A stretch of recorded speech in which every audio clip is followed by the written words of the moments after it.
Yo, it's the rapradar podcast. My name is B-Dot. Elliot Wilson. Yo, Elliot, it's sunny out here, but it's a heavy chance of snow right now. The heaviest, man. Yes, sir. Yes, sir. Snowman, Jeezy, what's up, brother? What's happening with it, brother? How you feeling? Congrats, bro. Good to see you, Jeezy. Already. He's an author, B-Dot. Yes, sir. A lot of right there. Long time coming, baby. Yeah, I was gonna say, what made you finally do it? You teased it on Snowfall too. You said somebody I could have a book or something. Yeah. I think I've been writing, music for so long. It's just these are extended stories, so it was the next thing coming anyway, because it was like I had to figure out a way to continue to tell my story, but do it from a perspective of how can I spread some knowledge, right? Because with music, you can kind of do it, but you got 3 minutes to make your point, right? Yeah. And you can do songs on top of that, but you still gotta talk about the lifestyle, but you don't really get the depth of how you felt, what you really went through. So the book form was dope to me. It was therapeutic, just even writing it and getting it out. Over, you know what I mean? Yeah. I needed that. You know what I mean? I'm gonna keep it a buck, because a lot of this stuff I never dealt with. I didn't think I had to.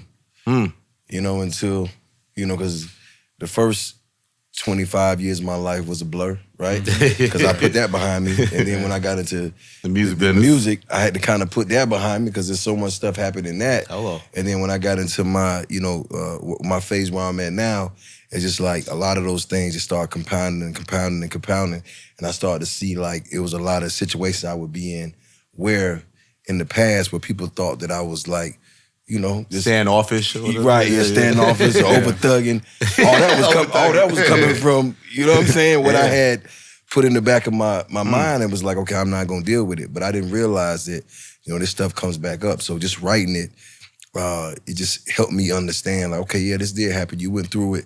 You can't really fault nobody. You gotta just deal with what you can deal with and just forgive what you can and just keep it moving. Just don't forget though. Right. When did you begin the writing process? I mean, book or? Yeah, the book. Over the pandemic. Over the pandemic, okay. Yeah, because it was like, it was crazy because, and we were just talking about podcasting, I don't know what made me go on my Instagram live, and it was crazy because I remember just sitting in the house, and I was staying in my house in LA at the time, so I was here instead of the East Coast, and it was like I was just secluded, right? And then like my phone would ring, it'd be like Kevin Hart, DJ Khaled, but they calling on FaceTime, and they, what's up? And I'm just like, damn, it made me feel like, I was connected. So then I started doing calls where I would call people on FaceTime and just have a conversation when we drink some wine, smoke a cigar, because, you couldn't go see anybody. But that was the only, type of interaction I had. I'm just sitting there, I was like, man, I got a lot of free time. What can I do? Yeah, not used to having that free time. Right. And I'm just like, and I was going on my Instagram and I came up with this concept for Worth a Conversation. And what I would do was just have people I knew get on my live. We would just talk about, whatever issues and everything that was going on. And I just kind of took a liking to it because I was learning while I was teaching, right? Yeah. Okay. And then now I'm like, damn, this is going kind of cool. It wasn't nothing like serious, but it was something that I would do.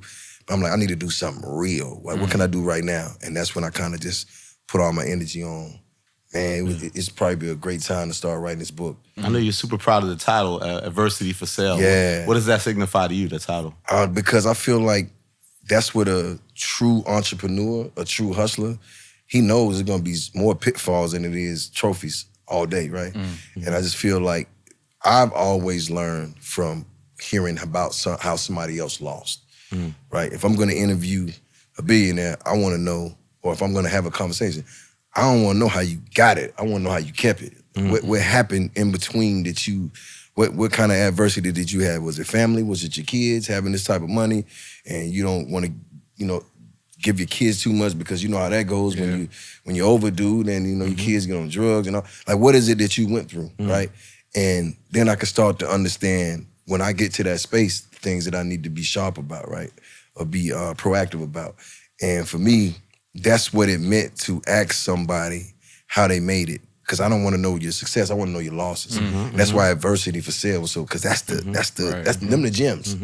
You know what I'm saying? Like, that's the knowledge. Learn from the mistakes. Right. Yeah. And I think we forgot about how, like, throughout your whole career, like, even with the great successes, always was a cloud that it could go another way. Right. There was always drama surrounding you, or at the same time, as you became a bigger and bigger rap star. Yeah. I mean, it was always a cloud. It probably just moved a couple of years ago. You know what I'm saying? Not saying that I brought it with me myself. But But I was loyal, and I'm still loyal, and that's probably one of my biggest defaults, right? Because I just didn't know how to separate real life from what I was trying to do. So it just was like I was trying to be it all. You know what I'm saying? And that just doesn't work when you got a vision and you're going somewhere, because it does make it cloudy, right? Because now you have all these things that are going on that have nothing to do with the destination of the goal, because you got other entities involved, and now you're getting sidetracked and you're getting off task, right? And then that just creates confusion. And now you got behind the scenes stuff going on while you're trying to, strive every day that's totally throwing you off, right? And to me, I talk about that a lot in the book, because that was the thing, like, how do you navigate this? Because I think even as artists and as culture, we don't realize, like, we can write you could write a song tomorrow. You could be big as anybody else, right? But then how do you navigate that? Because it ain't about becoming who you're gonna be as far as an artist. Once you get there, you gotta stay alive. You gotta stay out of jail.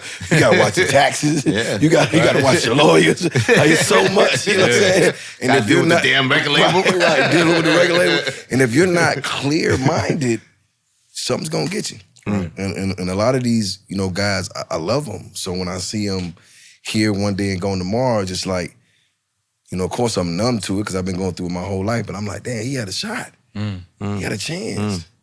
You know what I'm saying? Like, he was so close. Right.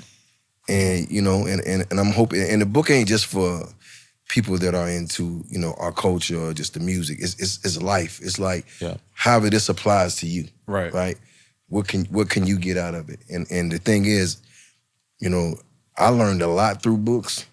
You know what I'm saying? And I was ashamed to read books in front of people. Right. You feel what I'm saying? So it wasn't like the coolest thing to do. So I'm hoping that I'm making it kind of cool, because, I would sneak away and read books. Like, somebody gave me Think and Grow Rich, and I fell into that book head first. I couldn't believe there was a wealth of, like, I felt like I just hit a gold mine, because it was so much knowledge. And then from there, I started getting other books and started to understand. But I'm like, bro, this is really helping me with my life, because there's nobody I can call and go, hey, I'm trying to do this. What should I do? All the information is there, right? So I just take bits and pieces of it. And now when I'm asking people questions, I at least know what I'm talking about. Yeah. Right. Because you broke the book up in 3 parts. Right. And it feels almost like a self-help book / memoir. Yes, that's what it is. It's a self-help memoir. Right. And I don't think a lot of people realize, we are entrepreneurs. You know what I'm saying? This is coming from, things that we love, and we're making jobs and creating companies and avenues for people to actually have jobs and eat off of what we're thinking every day. So there's no right way to do it. Nobody can tell you how to start something. You look at some of the biggest record labels in the game, nobody really taught them how to start that. They had to go through all the trials and the trills, and, when you think about the Murder Incs. and all that, it's just like, you could be a company and still the feds can come in. You know what I'm saying? So it's like, literally. Right. You feel what I'm saying? So it's like, it's so much there, but you got to know, if you sit down and talk to Irv, he's going to tell you something that you want to hear if you're trying to figure this out, right? Yeah. Absolutely. Did you have to run any of these stories about your family in the book? Because you revealed a lot, Jeezy. Yeah, I think this is what I do feel at some point there's gonna be some pushback from that. But I kind of feel like in my heart, everybody has their own story about how things worked out. And people might not agree with my perspective, but it's my perspective, it's my life, right? And I'm not trying to throw anybody under the bus. These are the things that just help shape me. So I can't, and one thing I learned about this is, because Elliot, like, used to interview me, I was like sitting down talking to the feds. I was like, nope, yep. I'm saying, no, I ain't saying more than that. Right. But what I started to understand is, like, transparency is the key. Yeah. Because vulnerability is power. Like, when you're expressing and you're sharing yourself, it brings people closer to you, personally and in what we do, because a lot of people feel like they didn't even know me. Yeah. You know what I'm saying? Man. You just come out and see me in the club or whatever, and it's like, I might dap you up. And he's like, oh, okay, cool. You know what I mean? But that was it. No problems, but that's it. I don't even know what he like to eat. I mean, does he even drink water? Like, what does he do? Right. You know what I mean? So it's like that. But when I started, like, having conversations with people, because, I'd be like, people be like, you all right? I'm like, yeah, I'm good. Because that's what you're supposed to say. Yeah. But then it got to the point where I was there, he'd be like, you all right? He'd be like, actually, man, I'm really trying to figure this out. Right? Yeah. And I'm telling somebody, and they go, oh, well, yeah, you just should talk to such and such. I put you guys on the group text, email, whatever. And I started to understand that like you have to be, not with everybody, with your circle, you have to be open because that's the only way you're gonna get help. Right? That's the only way you're gonna be able to process, because other than that, you just walking around by yourself with 1,000 pounds on your back and you just trying to deal with this every day, which is causing you to be a certain way, right? And now you fucking up your relationships because people feel like they don't know you. You know what I mean? They can't get close to you, right? You know what I'm saying? So now it's like, who wants to help somebody they don't know? You know what I'm saying? I felt like a family member reading the book because you brought us back to Hawkinsville. Yes. You introduced us to your grandmother, Love her. auntie mother, auntie mother. and all your crazy cousins. Yes. Yeah, I already know though, it's coming. I already know, man. But They're gonna make a little Jay wilding out this one. They're gonna be a little Jay with it. And my little sister say, "Why you telling everything?" I said, "What you mean? It's my life. What else I'm gonna talk about? I don't understand. This is how I saw it." Right. I thought it was funny when you was talking about how your cousin, you got into trouble and he took the dog shit. Yeah, and threw it on me and beat me up. Because that was my, you know what's crazy? And that was my first lesson about loyalty. You know what I'm saying? Because what happened, and I talk about it in the book, is this my older cousin. He was getting money, loved him, respected him. He's actually the one that taught me how to love music because he had turntables and we always mix and scratch, and I used to watch him and I tried to do it. But anyway, you know, they was getting money or whatever, and it was like the big guys in the town. He had a girl he was dating that was from there, but he had brought another girl with him. So I'm a kid, I don't know. You know what I'm saying? So she, you know, no, I'm a little cuz. She's like, where your cousin at? I was like, well, he around the corner with the other girl. You know what I mean? So I basically told him, right? And then when he came and he, you know, he tried to rough me up, I'm like, what'd I do? Because I didn't understand. I thought I was supposed to tell the truth, right? And it really hurt me because this is somebody I respect, and I've never seen that side of him. But, you know, and then, you know, my grandmother tried to break it up as much as she could. So I took off running, ran through the neighborhood. And the point about it, he was really fast. So when he cut, and I didn't know where the hell he learned karate from, because he hit me with like 2 of these, and then he roundhouse kicked me, and then he threw a bunch of dog shit and some mud on me and shit. And all the homies in the neighborhood, they were supposed to help me, but they was running too. And I told my grandma, I was like, he embarrassed me so much. She was like, baby, keep your mouth shut. Don't be telling on nobody. Right. I was like, I thought I did the right thing. I learned it from there. That was one of the lessons I learned. Like, you don't tell nobody else's business. It's better for you just to say, I don't know. Right? And that stuck with me forever. So even now, you can ask me about somebody else in the interview. That ain't none of my spiritual business. That's why I don't speak on nobody else in my interviews. Like, what Kanye got going on, that ain't none of my spiritual business. Are you in that pay for the brother? Are you and that cousin in a better space nowadays? Nah, I mean, you know what? We haven't seen each other in a long time. You know, and the thing you got to understand about me, man, this is all coming from a place of I had to forgive myself for a lot of the things I went through. So I don't got no ill will. Like, life is so amazing for me right now. Like, you can not like me, I wouldn't even care. You know what I'm saying? I don't even choose to accept that type of energy, right?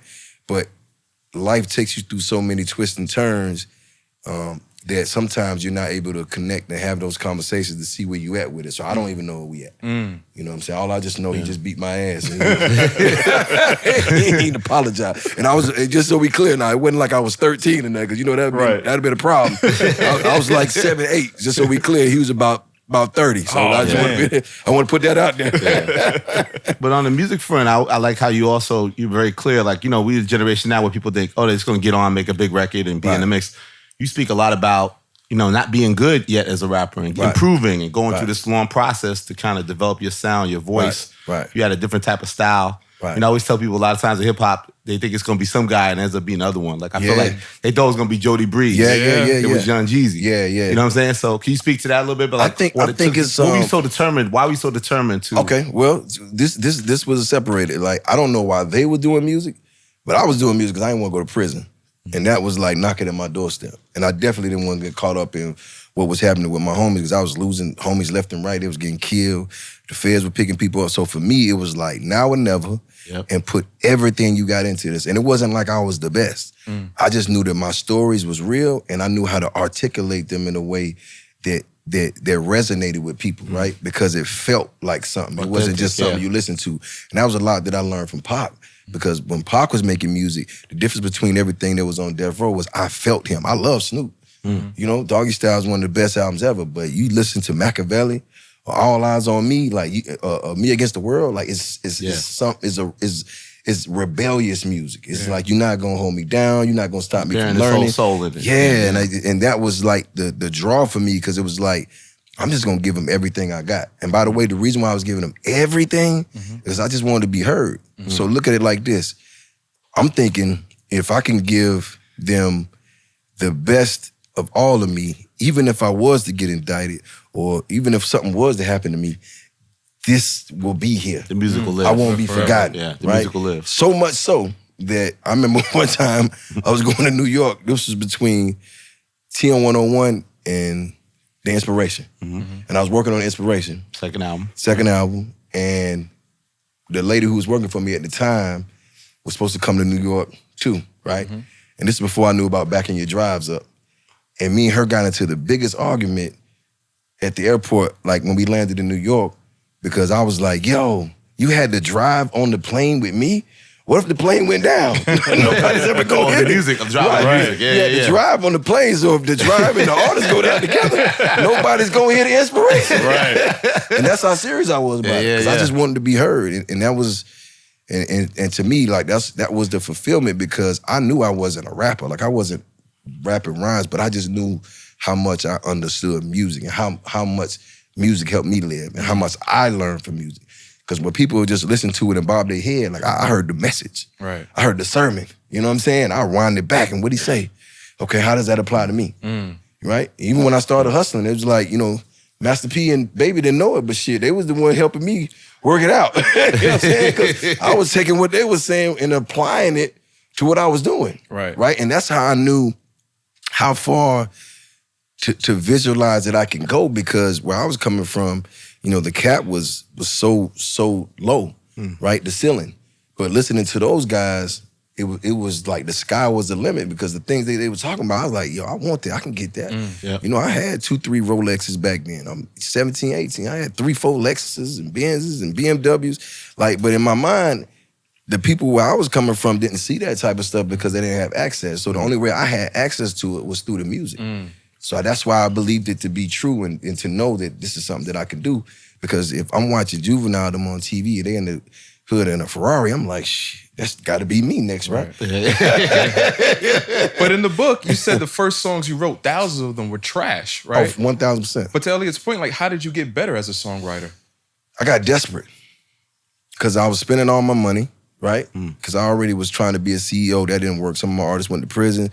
Some of the artists just went back to the hood. It was just a mess, and I was just stuck with the studio. So I had nothing but time to, like, just try to keep figuring out how to do what I'm trying to do.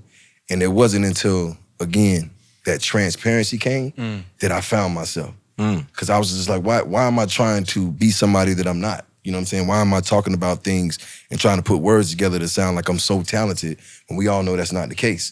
But I'm real, so why don't we just talk about that? And I got to give it up to Coach K, because when, like, around that time, Coach was like, bro, like, you really out here doing this shit. You might want to start talking about it. And I was like, yeah, you're right. But I was scared because I felt like it was dry snitching, right? And then also, I felt like I was putting myself in the line of fire. So that's why I was pressing so hard, because I knew that I only had, a certain amount of time or a certain window for this to be successful before it imploded on me. You feel what I'm saying? Because now I'm telling people what I'm really doing. So. You have a great story about T.I. telling you can't be doing both things at a certain point. But you weren't really ready to receive that message at that time, right? Yeah. T.I. pulled up to the studio, and you got to understand, like, Tip was, like, so big at the time. Like, he was doing, you had the Beanie Man record, and, it just, Atlanta was all about Tip, right? And I was getting my foot in the game, and, when he would come around, I would kind of watch how he would do things, because he was already an artist. I was trying to be an artist, right? And I remember I told him to come through the studio. He pulled up on me, and we in there, that was my spot. So basically, like, if this was the building, it was secure, so I would still be running my plays from the studio. Like, I was hustling, right? And still trying to make music, because now I can make music while I'm hustling and then, kind of stay out of the way. And that was my thing. Like, as long as I stay hid or whatever, he came and saw the money in the studio, in the booth, and he was just like, yo, let me talk to you. Walked outside in the bathroom. He's just like, bro, you say you're going to make it, but you can't do both.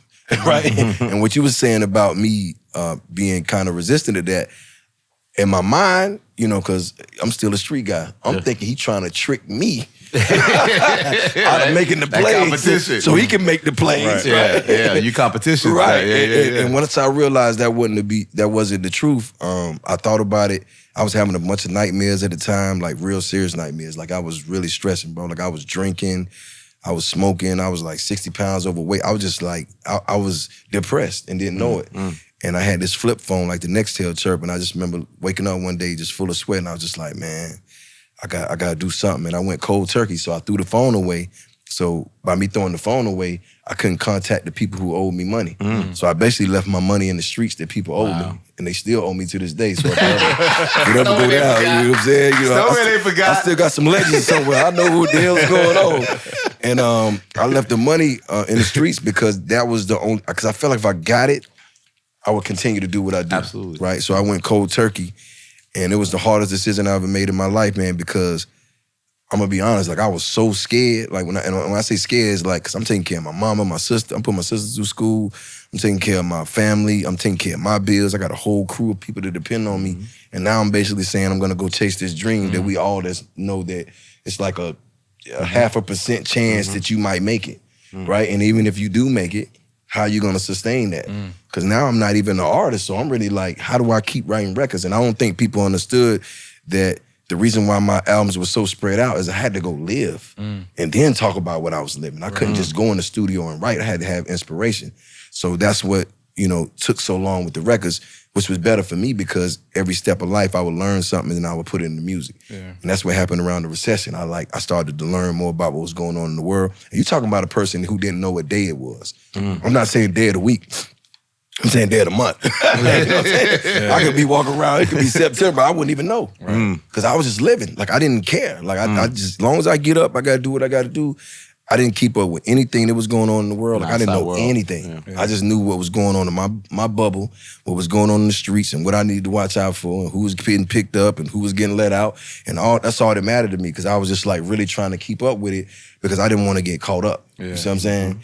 And, you know, shout out to Tip because I don't think I could have accepted that from anybody else because for him to tell me when he was where he was in his career that I got a chance to make it, you know, really made me consider it, right? You know, and it made me like think about it, like, okay, what's the chances of you making it? Okay, so you got that. But if you don't make it, right, and you continue to do what you're gonna do, what's the chances of that? That's like 99.9%. Like I'm not gonna be able to beat that system. Right? So now I gotta lean over to this, and you going over here with no skill set.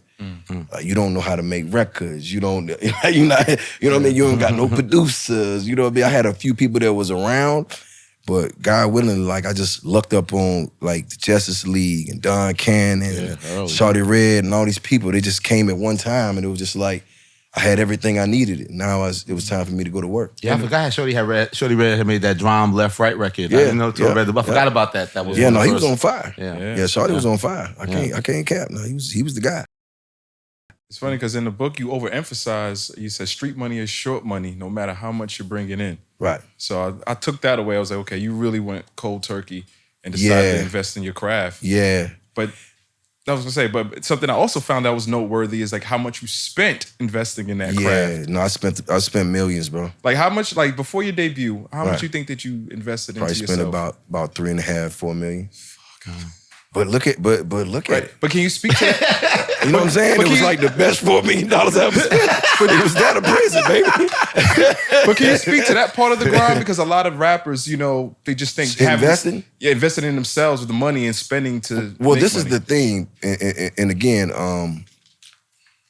I didn't know that I was investing in myself. I just know that I didn't want to go get what people around me thought was the way because I can't scale that. Like I would hear my cousins them go get like beauty salons and barbershops and things like that. But I'm like, that's not gonna change my life. So what can I do to change my life? I got one shot. I understand music, you know what I'm saying? I know how to hear it and know what it is. So I'm gonna go with that. So I didn't realize that I was investing in myself until like later on. But I thought that I was just putting the money in a place to give me an opportunity to be legitimate, right? Because I had houses, I had cars, but all my cars, like my cars is my daddy name. My condo penthouse was in some guy that played for the Braves that I never met that was dealing with this chick that I knew that I paid her to get him to sign it. Like, so I had nothing that was mine. And my goal was, how do I legitimize myself and be able to do these things for myself, right? And that's what I lean more towards. But what I will say about street money being short money, it doesn't go far. It doesn't go past the clubs. It doesn't go past the strippers. You know what I'm saying? It doesn't go past the dealerships. It doesn't go past, you know, the credit bureau don't give a damn about how much money you got under your mattress. You know what I'm saying? And then it's hard to hide it. Yeah. It's hard to trust people with it. It's hard to put it up. I put money in my sister's attic, no more. So anybody listening, there's nothing there. And her husband at the time, I put it in there for like 3 years. Her husband at the time figured out a way to get in the safe. I don't know how the hell he figured it out. So when I go up there, you know, a couple years later, when I fall into some hard times to go get the bread, you know it's there. I know it's there. It's not there. Oh boy, it's not there. And I know my sister would never, like, this is my heart. She would never do nothing. So therefore, I knew it had to be him. And I called her. I was like, where you at? I'm about to park him right now. I'm about to put him in park. And she said, I love you, bro. I don't want this guy to mess up your life, because if you do that, you already know what comes with that. And I said, what are we gonna do? And the realest shit she ever said is, I'll call you back. When she called me back, she's like, hey, I'm getting a divorce. I just want you to know. And that was the realest shit ever to me. She had 2 kids. Wow. You know what I'm saying? So that was like that was like the realest shit in the world to me, because I mean, you know, this is your family, but he stole from your brother, right? And in order for me not to hurt this man, you know what I'm saying, she's making a move to say, we're just gonna disassociate ourselves with him. Yeah, so that put me back in the street. But what I mean by that is, ain't no insurance on that money. You know what I'm saying? If it had been an account or something, I could have figured something out, but now it's gone. Yeah. You know what I'm saying? And what do? Now you got to go back out here in the streets because the rap money ain't coming in, and you got to figure it out. And I would tell anybody, if you're getting street money, it's cool, but just make sure you got some type of plan, right? And put a real timeline on that plan. Not a dollar amount, a timeline, because, you know, if you stay in something too long, something's bound to happen, right? And God willing, like, I don't know how I was able to avoid a lot of things, and that's why I really knew I had a purpose, because I used to pray all the time, be like, why didn't I get caught up here? Why didn't this happen? Why didn't that happen? And I'm just like, hold up. I'm supposed to be here to do this. Because now you're wondering why you're successful in music, right?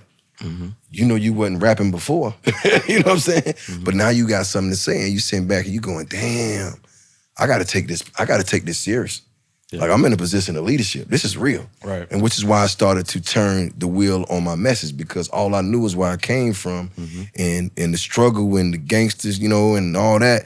And now I'm like, hold up, like, I can lead us out of here. Why would I turn around and take us back into where we coming out of? Let's figure out a way to get out of here. And that's when the message started to change, and that's when the movement started to change. And a lot of people just wasn't with that because they was comfortable with where we was going, because that suited them. But it didn't suit me, because I knew that I had a bigger vision, right? And the vision wasn't not to be in the penitentiary or get caught up in some shit that, you know, I couldn't get out of. And that was what I was trying to do. One of the big visions was you and this guy, DJdrama, revolutionizing the mixtape game. Speaking of investment, like B-Dot was saying, like, you know, you giving these tapes out for free. Yes. And they're impacting the world. Hundreds of thousands. Like, that's unprecedented, right? At that time. Streets is watching, I did 200,000, and Trap or Die, I pressed up 500,000 CDs, and I gave them out for free everywhere I went. And I remember Trick Daddy and Jazzy Faye being like, why would you ever do that? And I'm just like, man, because, like, and by in that point, I just wanted to be heard, right? So I was willing to take that risk of giving it away, because the money that was to be made wasn't on the front end, it was on the back end. I just needed people to hear my music. And then, by the way, to hear me with DJdrama, because at the time, he was the biggest thing moving. You know what I'm saying? And, you know, I had to kind of bait him in. He was a little... He was fronting at first, right? He was fronting on you. That light-skinned brother was fronting on you. He was acting light-skinned. Yeah, he was fronting. He said he wasn't, but he was fronting. I'm going to tell you, he's fronting. He's a different guy. But even now to this day, like when Drama does this thing with Tyler, the Creator, and he wins a Grammy, do you still feel connected to that, the Gangsta Grills? And I don't know about that. I ain't getting no Grammy, man. I said, you know, when I saw that shit, I was like, damn. You know, and to be honest, like I'm really proud of Drummer, man, because I know where he came from. I know what we've been through, but like he's making some different types of strides. Like, you know, a Grammy off a mixtape, he got a successful label. I mean, it just says a lot about him, you know what I mean? Sir. And shout out to Tyler too, because I mean, I'm like, damn, I did millions of gangsta grills. I ain't never get no Grammy. So I got to figure that one out. Right? But like you said earlier, you know, your cousin was a DJ and you tried your hand at DJing. Yes, Why I didn't did. you like pursue that? I love music. You know, I was I hustled up because I used to go and my cousin them lived in Decatur in Atlanta on the east side, and you know, they was getting real money, so they bought their mom a big mansion. And, you know, that was like the biggest house in the family, so we all would go to their house on the weekends sometimes, and he would just be in there going crazy on the turntables. This is when I learned about AMG, DJ Quick, Planet Rock. You know, I never knew about Edward J mixtapes and all that stuff until I was watching what they was doing, and they always had like the flyest cars in their garage. And I would just always go look at the leather, look at the car, and then he would be on the turntables. He'd be like, "You want to try?" And I'd be like, "Yeah." So I just started trying, and I fell in love with it. And just going through the records, when he like mixing, I'd pick the records for him, and he'd be like, "Yo, get me this," and I'd go through and get it. And I just loved it. And I hustled up some money to go get my own set. And my grandmother let me put it on the dresser in the room me and my cousin was on. So I had my 2 turntable cases, my turntables in there, and my mixer in the middle. Then I had like this like raggedy stereo speaker that I had bought from Radio Shack. Yeah. And then and what I would do was, I was so into what I was doing, but I was still hustling. I would come in at night and just take my money out of my pocket and put it in the case under the case, right? Because who's gonna look under there? Right. You know what I'm saying? And that was my thing. And I would just like, I would get up sometime before school, mix, and then for a while, they would like throw parties in the hood. And I would be the DJ. Wow. You know what I'm saying? Yeah, it was cool. Some video of that. Right. So you Nah. DJ Little J? Yeah, that was me. No bullshit. I'll get on somebody's front porch, they'll plug them like little speakers up, and I'll sit there and I'll DJ, and it was like, that was like my thing, bro. I did that, and I wasn't getting no money, you know what I'm saying? But I was just like, I loved it. But you didn't want to pursue it further, like as a... Well, I'm gonna be honest, like the DJ part, like I got love for music, but the DJ part was, you know, and no disrespect to DJs, I just didn't see no future in the money of that. True, You know it what I'm wasn't, saying? right. Yeah, especially then. Yeah. It wasn't no DJ dramas, DJ Khaled's, or none of that. You know what I'm saying? It was just DJs that were DJing in the local club, and they probably get a couple $100. And to me, like, that just wasn't what I was trying to, you know, trying to do. I saw the bigger picture. I saw what Baby them was doing and what JayZ and them was doing. That's what fascinated me. Can you still DJ? Yeah, hell yeah. You doing parties? I mean, listen, if the money right, the money right. Be that 40th birthday party. Yeah, let me know. You got Snowman? You gonna put Snowman? But the crazy thing is, like, you see what like Shaq and Snoop is doing. Right, Yeah, that's for real. You know what I'm saying? And that's all because of their love for music. You know, Shaq ain't got a DJ, Snoop ain't got a DJ, Right. but they love it. You know, you're gonna hear Snoop Dogg set, you're gonna hear, he's a music connoisseur, you're gonna hear what he loves. I heard they say Shaq be doing it, when he be doing inside of your bed, he go in the room to be DJing Yeah. while the show going on. Yeah, no, Shaq is crazy That with it, bro. dedicated with it. Yeah, and he's like, you know, he's big in that EDM stuff, and it's just like, because he called me one day, he was in LA, and he's like, come to one of my parties. And I went, and I was just like, damn. You know what I mean? But at the same time, it's just like, you just know he loves music. But I don't know, like, I feel like I can throw a couple gangster parties, so if you need me, you know what I'm saying? All parties. Let me know. Let me know. That's what's up. You know, you mentioned some of the guys earlier, like Cash Money and Trick Daddy and UGK and all those guys. How meaningful was it to have those people on your debut album? A lot. I mean, shout out to Bun B was probably one of the first features I had. And that got hooked up through the streets from my guy Westside Blue, that knew D Money, that knew Bun. I was like always big fans of Bun and Pimp. And I learned that from my cousin, because he came through, he had this rental car, and you know, and he was playing front, back, and side to side. And I was just like, who is that? And that's how I kind of got into UGK, just listening to what they was doing. And like the whole Cash Money era, you know, it was just, I don't know what it was with what they was doing, but it just intrigued me, right? It was so fascinating, you know what I mean, to see, and that's what made me just have a love for it. So like when I did like, who did I get on the first day? You had Bun, you had Manny Fresh, and Trick Daddy. Trick Daddy, Yeah. right, on there, and then JayZ. And JayZ, right. Yeah, That was big. Why you had the best JayZ collabs? I know, Snowman? man. Why you got the best ones, man? Because he had to come with it. You know, if I was a Brooklyn guy, I'd have been from Marcy too. I'll just put it out there. Okay, what's better, Go Crazy or Seen It All? Go Crazy. Go crazy. Yeah. That's my guy. I think I got him on Seen It All. I'm just gonna keep it a buck. Oh, Look at B-Dot start shit. no, you said. No, you had a I lyric. think I got him on Seen It All. I think I got him. Real shit. I remember you had that lyric. You said, "I got more records with Jay than Biggie." Yeah. I think I got him. It was either Seen It All, I got him on, or Real as It Gets. One or two. I got one. Real as It Gets my joy. That's very Nah, underrated. you might have got him on Real as It Gets. Yeah, I got him on one. You got him on Real as It Gets. Yeah. But I was a big Remember you because did the BET Awards, right? Open the show that time. with Seen It All. Seen It All. No, it was Real as It Gets, I thought. No, we did Seen It All. Seen It All. Seen It All. In Atlanta. He came.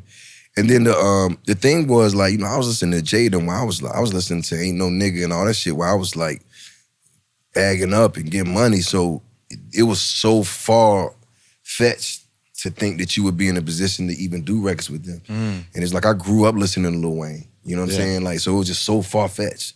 You know, I talk about it in the book when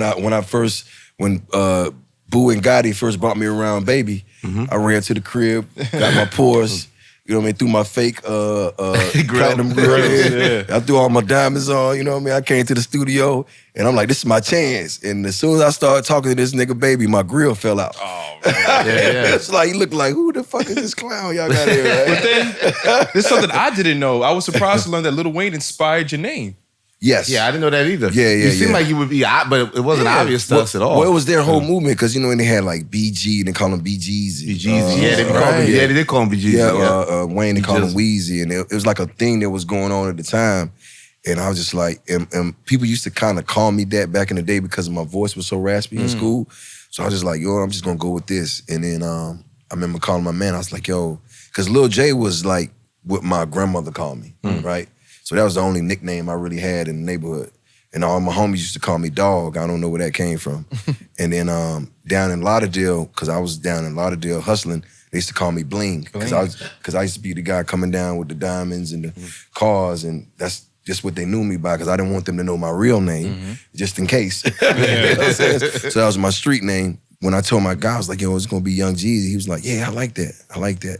It took some getting used to, though. Yeah, it took some getting used to. I remember with XXL, we had the site going on, and I think Sycamore wrote a column. It was like, the rap game's now run by Yeezy, Weezy, and Jeezy. Yeah. It was 07, I think, right? Yeah, that was the 07, time, man. And even like doing records with like Kanye, it was just like, because when he came over to the label, it was just like, everything was about Kanye, but for him to respect my musical ear, you know what I'm saying, was dope. And if you really think about Def Jam as a whole, in my era, there was nobody I didn't co-sign. From Rihanna to Christina Milian to anybody that was on Def Jam, I had did record with them. From Kanye to Neo to whoever. Wow. Right? Dream, you know what I'm saying? The Dream, like everybody that was on there, some type of way. Team players, though, man. But I loved it, though, because when I came, like, shout out to L.A. Reid, he was running the most legit mob I ever seen. Because that's what he had, a mob.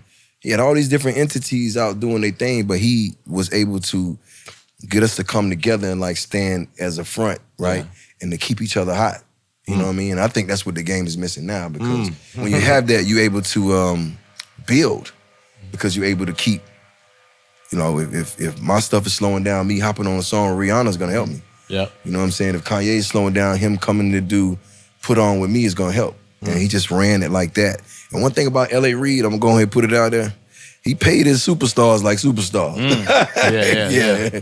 One thing about that guy, he's not holding that money. He's not holding that money, man. He like, whatever. Speaking of great execs, maybe tear up a little bit, man, talking about Shake in the book, man. Yeah. You said one thing about him, you said something like, if you had one more thing to say about listening and learning, or loving and learning, or something you say to him? Well, I was saying that I would, and long live Shake, I was saying that, and I learned that on this half of my life, not before then, because as black men, we just feel like we could take on the world, and we're so tough and we're so good that we don't talk to each other about what we're going through. And I didn't know he was going through something. So if I could do something again, I would have took the time to like be there with them and get in there with them and understand and like talk to them and really like ask real questions instead of like just the mediocre stuff we ask. You good? It's just like, yo, I'm seeing you moving different, bro. Like, are you really okay? Yeah. Like, are you really all right? And I didn't get a chance to do that. And even when I got the call, like it was so surreal because in the back of my mind, I'm like, he was acting different, right? But not enough for me to like think it was that level. Right, right. And you know, it just beautiful soul, man. Shake lit up every room. Yeah. Everybody loved him. He was always happy. He was always smiling. He always had jokes. And what that just taught me is you just never know what somebody's going through, man. So you have to see people. You have to see them. And I make that a point. Like even when I'm out and I'm running into people, it used to be like I might dap somebody up and keep it moving. Now I actually dap them up and, hey, man, what's going on? Yeah. You good? How's the family? Wife good? His kids good? Yeah. How you feeling? Okay, what's new? And just, see them. Because a lot of times people aren't seen. You know, they can be, and I've been one of those. I've been everywhere with 100 people and still alone. You know what I mean? Still lonely, still in my head about things that I know I can't talk to nobody around me about because this is considered weak. You know what I'm saying? You can't talk to the wolves about it. You know what I'm saying? Like, it doesn't work. Right? What Charlemagne say? The wolves don't make great house pets. But I can tell you're still affected by his passing because, like on Snowfall, on King's Crown, you said you called his phone just like and I go. And you know what's even sadder, bro? Like I say this because I go through my phone sometimes and like be looking for somebody's number, put like an S or this or that. It even happened with my mom the other day. It's just like it's so many people, and I don't want to erase the numbers because I don't want to forget these people that I love. Right. Yeah. But I've lost so many people, man. It's just so crazy when you just go through my phone and just look at all the people that are gone and you just be like, damn, like, even like Nip. Yeah. Nip texted me before it happened. I ain't even get a chance to hit him back.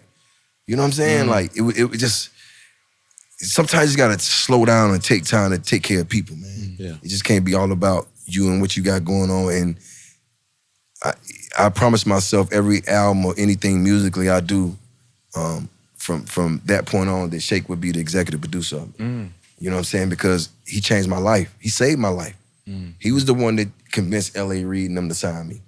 If he didn't sign me, I would have been in prison. There's 1,000. That's a no-brainer. It was happening. It was going down in real time. Right. You know what I'm saying? When people started getting indicted, the only thing that I had was music. Right. Now I got a label behind me and they're pushing it, and now I'm becoming this superstar. And that was all because of Shake. That ain't had nothing to do with me. Right. You know, he was the one that was in the streets. He saw me and he saw what I was doing. And by the time I got up to the label, it was already understood. Right. Like, it wasn't a whole lot of conversation. It was like he was the vice president at the time or something like that. Or getting on to it. Yep. But he was LA's right-hand man. Yep. So he really made my deal happen. It was like that. I went up there and I came home. I had a deal. I bought my mom a house. And the rest was history. Right. You know what I'm saying? Yeah. You had mentioned just Nipsey on djdrama's album on the song Raised Different. Yeah. You said it was hard to do this song.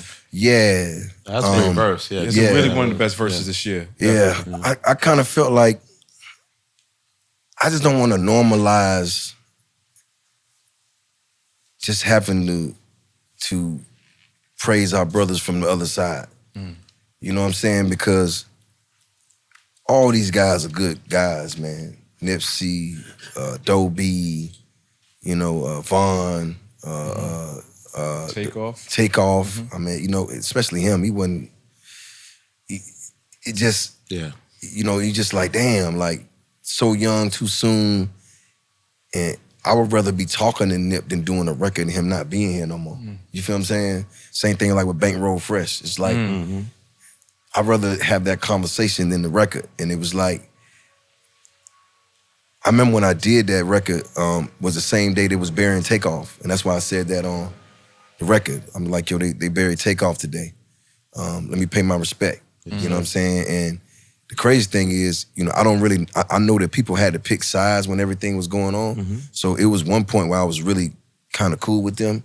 And then it just started to get kind of blurred and weird because they had to stand where they had to stand, which I understand. But I always had genuine love for those guys. You know what I'm saying? Like, I love what they did. I love what they brought from the city. But I wasn't able to get as close to them as I wanted to, right? Because I think that, despite of the politics, I would have been the one that would have been offering advice on how they was moving. right? Yep. Because to me, what happened with Takeoff doesn't make sense, right? It doesn't. That you're the biggest group in the world, like you're the Black Beatles, Right. Like let's talk about how they move, right? Not that you got to take my advice, but I at least want to put that out there. So it was a deep blow for that, and even when me and Boosie did the Rocket Man remix, you know what I'm saying? It was just like, damn, like what can I say on my part? Because it's just like, damn, I'm tired of like rapping about my brothers, my people. You know what I'm saying? And them not being here no more. And that's what the book is really about. Like, you got to navigate through this stuff, bro. Like, you got to make it. Like, because if you don't make it, you didn't win the game. Yeah. You know what I'm saying? So you have to make it, and you have to know what you're up against, and you have to understand that we are not exempt from anything because we've made names for ourselves out here. You actually become a bigger target, right? So you're not exempt. You're not going to go nowhere, and nobody ain't going to, try you or do something because you. It don't work like that. You know what I'm saying? It's like, it's egos involved, and these people have no conflict resolution. Conflict means that one of us got to go. You know what I'm saying? And it shouldn't be that way, but that's the way the game is, right? Because music is the new streets. It is. Yeah. Like, ain't no streets no more. Ain't nobody standing on no corners. Ain't nobody in no trap houses. Everybody moving around the world, plenty money, plenty power. And, you're getting into things that you're dealing with people who are just as aggressive as you. Yeah. You know what I'm saying? Just as resourceful as you.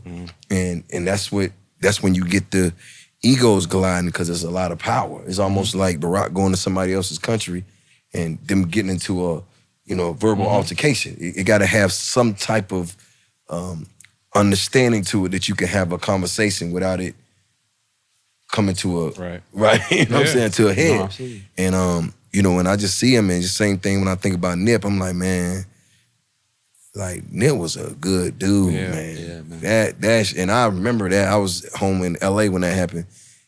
I've never seen L.A. so dark. When Kobe died and Nip died, you felt it. You felt it. Everywhere. In the grocery store, Absolutely. the corner store, you know what I'm saying? The doorman at the house. We feel that security. way now because we have these great interviews with him. So when people see us, you carry that weight. Yeah, to him. it's real. And even when I went to his funeral, man, Yeah, that was tough. I was like, wow, bro. Like, and I hate to see that it takes you not to be here no more for people to see how great you are. You know what I'm saying? Because people felt his greatness. Like, you felt the people that was with him. Like, the way that people stood outside as his hearse rolled through, the way the whole arena was full. The Staples Center was just, it was like you felt them in there, bro.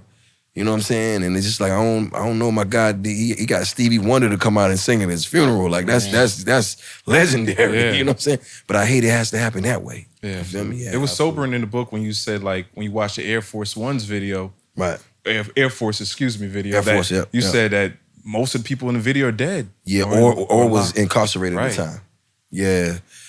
Well, you know what it is? It's like, man, it's like we all sign on for what we sign on for, man. It's like going to Vietnam or going to Iraq to fight for something that you believe to be right. You're going to be casualties. You know what I'm saying? And the consequences of it. The consequences of it. And it's just like, you got to imagine how much PSD, post-traumatic stress they're coming back with. So imagine how much post-traumatic stress we have. Right? Because these are people you love too. These are your brothers, and by some type of circumstances, they're no longer with us or they're no longer free, and you just gotta be like, damn. But then you gotta keep going, right? Because you can't stop. If you stop, then it was all in vain for you. Right. Because everybody had their own mission and their own goals and their own vision. Mine was to become what I'm becoming and to be able to lead by example and be able to pour back in and lean into my people, right? And I couldn't let that throw me off because we all signed up for that. Right. Because it could have been me, right? So you just stay prayed up and you just stay moving on your path and just hoping that, you don't get caught up in some things. But it's crazy now, even still. And by the way, I don't really even watch a lot of my old videos because of that type of stuff. Like, it's hard for me to watch Go Getter and see Shakir standing at the table with his feet up. Like, you know what I'm saying? It's like, it's those moments for me. You know what I'm saying? A video I did watch before you came was Over Here. And that song to me has like a real significance to your career as with Bun B. Yep. And it's like, initially that song didn't go over as well as you intended, but eventually it did. And, these days, people kind of abandon the record that they feel it doesn't work, you know, it's not getting traction. Can you speak to that, like sticking to a song that you believe in and it eventually taking off? So let me tell you, it wasn't me. Rest in peace, DJ Fernando, which was the Magic City Mondays DJ who broke really all my music in Magic City. He was the one that was like, I'm gonna break this record. And he never let up. And he played over here. And when he used to play it, I used to get to the back of the club because I was like embarrassed, anxious, and everything. Because it was like, I'm this dude that just getting money, and I'm trying to rap. You know, it kind of feels corny, and I was shy. You know what I'm saying? Not in the street sense, but like in the music sense, I was shy. You know what I mean? Absolutely. Like, and I was like, played it back, and he would always be like, I'm telling you what's gonna happen. And I remember walking in there one night, and it was going up. The dancers was dancing, and he was playing. He was bringing it back. And he was like, Jeezy just walked in the building. He need 50,000. I'm like, oh, wait.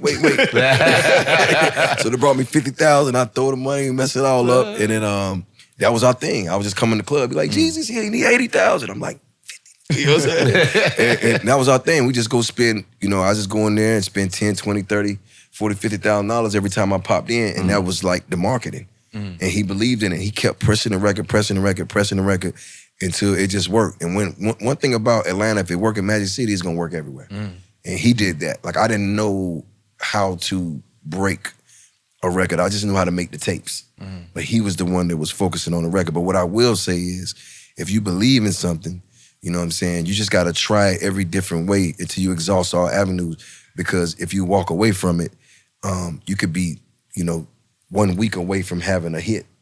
You know what I'm saying? And you just gotta believe in it, right? And I learned that too in my career, because it would be like, I would put a project out. If it didn't move fast, I'd get discouraged. You know what I'm saying? I kind of, and it was like Sean Pecos, you know Pecos. He's like, yo, man, you gotta keep, you know what I'm saying? I'm like, damn, man, it ain't really working. And then it started working, you know what I'm saying? So I started to notice like, there's more after the first initial push, right? And even when the Recession dropped, it did well, but then I had My President is Black on there. And Brock hadn't won yet. And when he won, it took the record to a whole other level, right? Yeah, but I believe, couple months in already. Yeah, a couple months. Right? He wasn't even, he didn't win yet. But and everybody kept trying to tell me to take the record off. Because like, there's no way Barack is winning a presidential election. I'm like, he gotta win. It's the only, how is this gonna happen? And I did that record in My President is Black.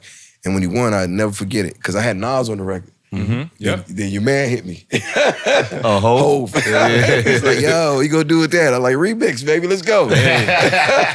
So we get to the inauguration, and we had Club Love. Oh yeah, DC performance. That was classic. I hadn't heard the verse yet. Oh, wow. That's the first time you heard the verse? Yeah. Wow. And he rapped the verse, and everybody was going crazy. I was just like, this is crazy. And I'm sitting there back, like, how you get Nas on the record, and then get Jay on the remix? And how you get John Lewis in the video? John Lewis is the realest, bro. Shout out to Gabe, who directed the video. He called him, he came. Wow. Yeah, he wanted to be there. Because I got there late. He was waiting on me. John was in the middle of the hood with his suit on, chilling. For real. And then it so much came out of that video because I remember I used to hear Jay talk about Emory, but I didn't know what the connection was. And Gabe was like, yo, we got these signs, these something free Emory signs. And I'm just like, all right, cool.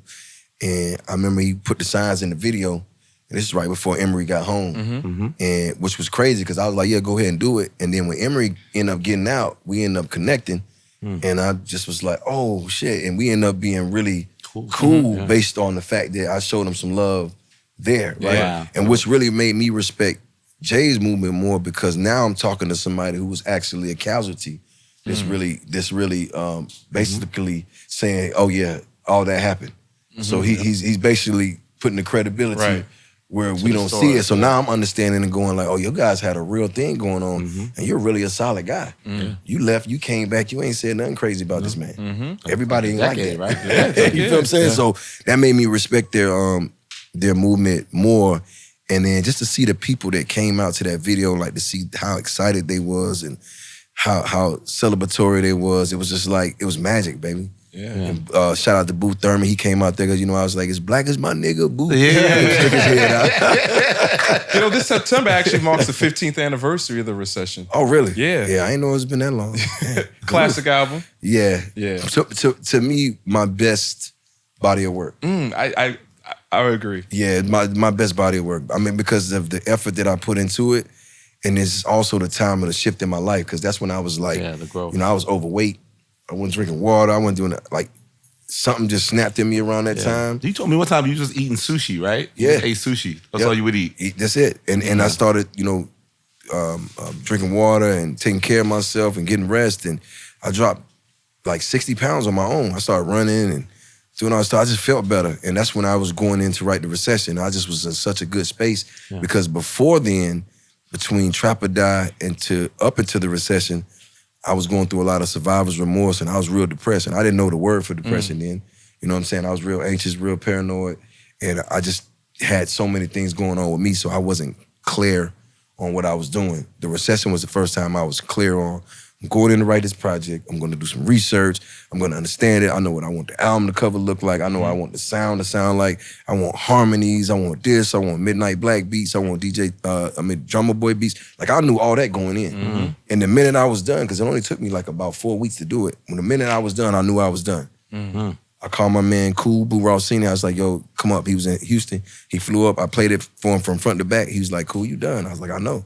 You know what I'm saying? I'm still upset that Done It All didn't make the final cut. They Done It All? Done It All, yeah. Okay, so the Harlem Moats, they was taking some time to clear the sample. And this is the crazy thing, I kind of felt like it didn't belong on there. Really? Yeah, because it just sounded sonically so different. Wow. So I put on the mixtape, right? I think it was Trappin' Ain't Dead. Trappin' Ain't Dead? Yeah. Them niggas just scared. I put on the mixtape. Shout out to DJ and I went to Detroit one day, and some type of way my DJ played that shit.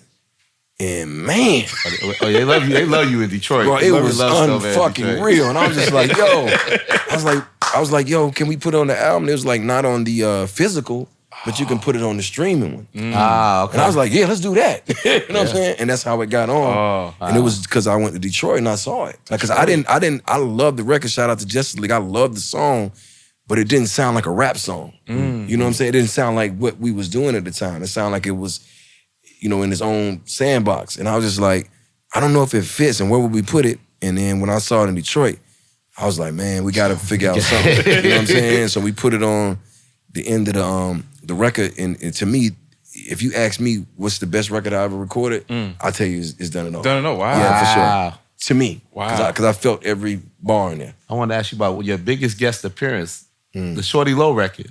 Like, Yes. why do you think that record has become its own life? Like, you do it live shows, like you have your own classics, obviously, but this is a guest verse that you have as a I don't know. classic. I just know, shout out to Shorty Low, Long Live Low. I know I was at Greg's Street Show promoting, it might have been the Recession. And he played it on air, and I just was sitting there. I was like, who the fuck is that? He was like, oh, it's Shorty Low, new record. You ain't heard it? I was like, no. And he played it again for me, and I sat there, and I remember reaching out to Low like, hey, man, I got a verse for you. Oh, You know you what I'm came at him with for 1,000%. Yeah, I wrote They Know. Hold on, was it Spanky? I wrote They Know and I'ma Do Me remix in the same day. Oh, wow. I did both of those at the same time. Damn. And then that came out. But to me, the time that I was in when I did They Know, and just what I was saying, because I didn't write that. I just went in the studio and just did it. You know what I'm saying? Because I was trying to get it back to him. But it just, something about those horns, and when it drops, it just captivates people. And even me. Like, it get me hype every time. You know what I'm saying? This was been like 15 years. Yeah. It'd be the same feeling, no matter what. And when they brought up the BET, I was like, yo, I could do one of my records, but I'd rather, if you guys are gonna celebrate the life of Young Dolph, let's do this as well, because this is it'll do it for Shorty in the city, and I happen to love doing the song, right? You know what I'm saying? I'm quite sure everybody will appreciate it. And shout out to Jesse Collins. You're like, let's do it. Easy, crazy girl. Don't tell nothing to him. Yeah. In the book, you said, you wrote How You Feel 101 on the Cancun flight, infamous Cancun flight with BMF. Yes. I was curious, is there any other unique locations you wrote a notable record? I wrote Do the Damn Thing in the B room at Patchworks with a Moschino t-shirt with a snowman on it, with no socks or shoes on, with some denim shorts. And I was just laying on the floor, and I know Fabulous was like, this nigga country as hell, boy. He was like, yo, what the fuck? You know what That was on Real Talk, on the Fab album, yeah, right? so I did Do the Damn Thing, and I couldn't believe he was asking me to get on the song. And what he did was, he was like, yo, I got this, because he had his verse. He's like, I need you to put a hook on there. I was like, I heard it. I was like, yeah, I put a hook on there. But in my mind, I'm looking at my engineer like, I'm gonna put a verse on this shit too. So I was writing the verse and the hook at the same time. And they was in the they was in like in the control room. And I told my engineer to put on headphones. So he thought I was just doing the hook. So I went in there and I did the hook. And then I said, my phone is tapped. And so is my living room. We can't hide the money here. We need a bigger room. And when he heard that shit, he was like, oh. And everybody in the room was like, loving it. And that's how I got on the joint. You know what I'm saying? And that was like my first like real feature. Yeah. You know what I'm saying? Because he had came through and he had played me like Breathe. And this was before like Breathe came out. Oh yeah, you said you wanted Breathe. Yeah, I wanted Breathe. He was like, nah. He was like, nah, it ain't. This is my single. I'm like, nah, no. But you talk about how the other rappers were taxing you. While you were trying to get on. You said Pastor Troy, Little Flip, and Little John specifically. Man, Little John got so many garbage bags, brown paper bags for me. Pretty Ken. Pretty Ken? Pretty Ken. Shout out to Pretty Ken. He got me. Pastor Troy, he got some. Who else? Because I was just giving money out. In the sense of, I was trying to get on through the people that were on. Because there was nothing bigger than Lil Jon when I came. Yeah, the crunk era. Yeah, he was huge. So it was like, I paid Lil Jon for a joint and a feature. Just between us, how much was that? Probably by then, like 75,000. Street money. Yeah, street money, bro. Damn. All 20s, I know. I counted it. I counted it. I remember. All 20s. Pretty Kid got, Pretty Kid wanted 75 too. I was like, man, you a producer, man. Let me give you 40, man. You know what I'm saying? Get this like 40, man. We work it out. No shorts, Jeezy. Nah. They ain't play about that. But they was trying to all help, but it was like, it was evident that I had the money. And it's crazy, because I remember me and Carmelo Anthony having a real talk at his house, and I was like, bro, he was telling me he was getting into music. I said, bro, let me just be honest with you, boy. Dude, you got to do it through a third party, because if they know that you're involved, they're going to suck you dry. You know what I'm saying? And that's what was happening with me, because I was just paying everybody, you know what I'm saying? And nothing was going anywhere, but they was getting the money, you know what I'm saying? So it was just like, but I felt like I was making progress. It didn't happen. The progress didn't happen until I started to look inside of myself and do my best work and not try to go outside and just get people because they had a name. And that's when I started to see some momentum, because it was like, now I got my own records.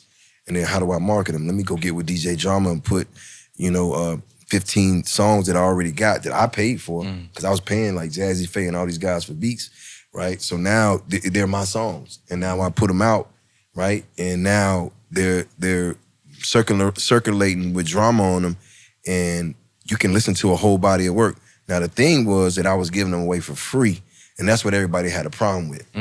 Like Jazzy and Trick Daddy was like, dumbest shit ever. I think to this day was the best decision I ever made.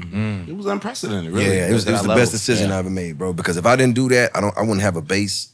I wouldn't have called the streets at the time I did. I wouldn't have been able to go out and like do shows, because by the time Trap or Die dropped, and we dropped the DVD with that, because a lot of people didn't even know what I looked like. Yeah, I remember. You know what I'm saying? Like, they just knew the music. They didn't know what I looked like. Around it. Right. So when they saw the DVD, they was like, oh. And how I knew it was real, like I used to kind of be still running around the street, so I might go to my homie's trap house or whatever on the west side, east side. I used to walk in, it'd be 10, 15, I'm sitting around watching the DVD. I'm like, nigga, y'all know me. Why y'all watching this shit? He's like, yo, this shit's crazy, bro. That's a classic. So that's how I started to understand, like, okay, this is different. Like these are your friends that know you. They actually supporting what you do as fans now, because they like, wow, bro, look at you riding around doing this and that and living this. And what I did, because a lot of people don't know, I went in and edited all that stuff. You know what I'm saying? Like I took it and took it to the guys and said, okay, we're gonna do this, that, and the other, and they just put it together. And now you're giving away a DVD with a mixtape. Yeah. And this was back when DVD players was big, you know what I'm saying, before streaming. Yeah, we might need to stream that though. Stream Trap or Die. I wonder if we could do that. Of course you can. Yeah, Jeezy. we can. Yeah, we might need to figure that out. Yeah. But I also want to do Trap or Die the movie as well though. Yeah, I want to do Trap or Die the movie, or either the series, because I don't want it to be just about me. It's going to be about just that era and time and everything that was going on around it. Right. And how I played, my part in it, but other people and other music played their part as well. Just kind of bring back that era. Right, that'd be dope. Yeah. So I know we got the book now. Okay. Snowfall was well received last year, Jeezy. Yep.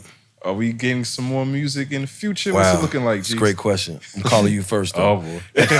No, Snowfall was really good. No, I love Snowfall, man. Shout out to everybody that was a part of it.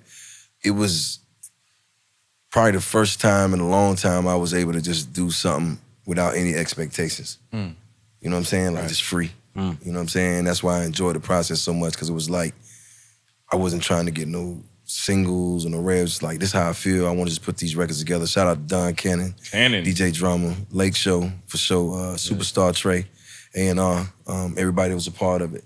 Justice League, everybody that produced on it. And it's crazy, though, because you would think, and I want to do something nostalgic like that, so that's why me and Drama talked about it, and we did it, but you would think that after so many years, it wouldn't have the same feeling that it did. And I love that. Yeah. Yeah. You and Drama also had the B-side shows that... Yeah, that was fun. Y'all didn't come to New York, Jeezy? Yeah, we dropped the ball on that one. We dropped the ball on that because I was running around so much. But we still could do one in New York. Yeah, we need that, Yeah, man. we can still do How one. challenging was it putting the set list together for y'all?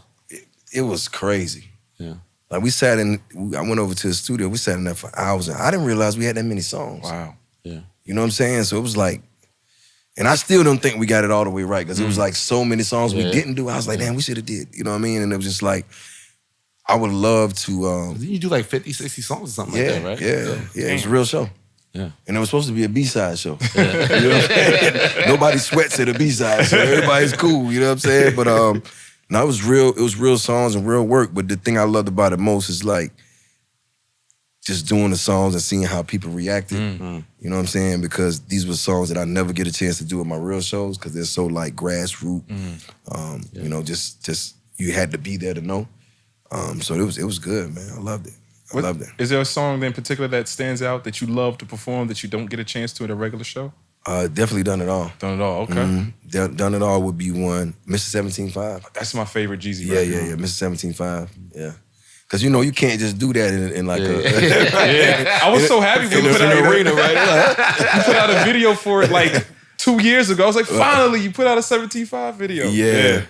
But I'm actually thinking about going back and doing a lot of videos for a lot of my old stuff. You know what I'm saying? Just to revamp it, because it's like, then I was running and gunning so much, I didn't really have time to like think creative and try to figure out how to put something together, because a lot of our videos are just run and shoot. And I would love to go back and take some of those classics that I really like and just put a little spin on it. I see another book in the future too. Oh yeah, no, this is something that's good for me. Like I love this, and you know, I want people to understand like my purpose in life is to obtain knowledge and wisdom, and to regurgitate it back in the simplest form to my people, my culture. Yeah. So you'll definitely be getting some more motivational, inspirational books for me, because I happen to like it. Like I happen to like writing, and I happen to like just, you know, just taking some time to just think about some of the things that I went through, and just, you know, recap and just sit back and be like, okay, how did that help me? And how can I help someone else with that? And I think that that's like, you know, aside from the music, this is a whole nother outlet to do what I love to do. You know what I'm saying? You can feel the power of the voice is very direct. Yeah, for sure. The tone is very direct. And again, any family members out there listening, like B-Dot said, y'all chill out, man. It's all good, man. You know what I'm saying? Listen. So Jeezy, if adversity's for sale, how much does it cost? Everything. Everything. Yeah, because if you know, they say the richest place in the world is a cemetery. That's where you take all your gifts, all the things that God gave you. If you don't use them, it's just like the biggest form is regret. Damn. And I don't ever want to regret anything. Like I want to live full and die empty. Like I don't want to wake up one day and say, because you know, as you growing, like you think you got all your life. All your life ain't even long no more though. Like, you know what I'm saying? Like it's real out here. If you ain't eating right, you might not be here. If you ain't living right, you might not be here. So it's so much. So when I say adversity for sale, I'm saying that these are the things that I went through. I overcame them. So I'm quite sure that you can even overcome them even better, because now you got a template or some type of understanding of what you might encounter. But this is how I navigate it. So you should put how you want to move to it. But also, the reason why the book is adversity for sales, you got to believe is, even though you go through these these setbacks and these obstacles in life, you gotta believe.